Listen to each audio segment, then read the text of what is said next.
И к новостям культуры. Хакасская республиканская филармония 1 октября открывает 31-й творческий сезон. Всего за год артисты дают более 200 концертов и выступлений. Но гала-концерт открытия будет особенным. Какие сюрпризы приготовили, узнал Виктор Лушников. Вместе с маститыми артистами на сцену выйдут студенты колледжа Института искусств. Номера им поставили 2 маэстро из Мариинского театра. Лучшие будут представлены на открытии 31-го сезона филармонии.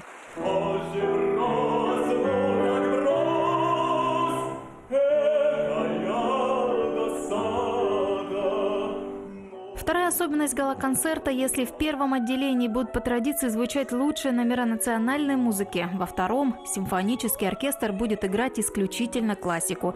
Причем некоторые произведения исполнят впервые, и это 3-й сюрприз вечера. В декабре зрителей ждут 2 премьеры. Это «Симфония в джинсах», часть 2, с новыми рок-партиями. Репетиции идут вовсю. И, конечно, новогодний музыкальный вечер по мотивам кинофильма «Чародеи». А еще в течение года к нам в гости приедут известные российские исполнители. Великолепные артисты Владислав Косарев, Альберт Джалилов. Кроме того, абаканские зрители насладятся игрой музыкантов духового оркестра правительства Тувы, концертом Омского народного хора. К нам в гости приедет известнейший артист Юрий Стоянов с сольной программой. С отчетным концертом выступят музыканты, чей путь в большое искусство начинался в Абакане. Это пианисты Осип Никифоров и Мурат Гаджиев. И, конечно, весь сезон пройдет под знаком 20-летнего юбилея симфонического оркестра филармонии. 1 февраля оркестру 20 лет.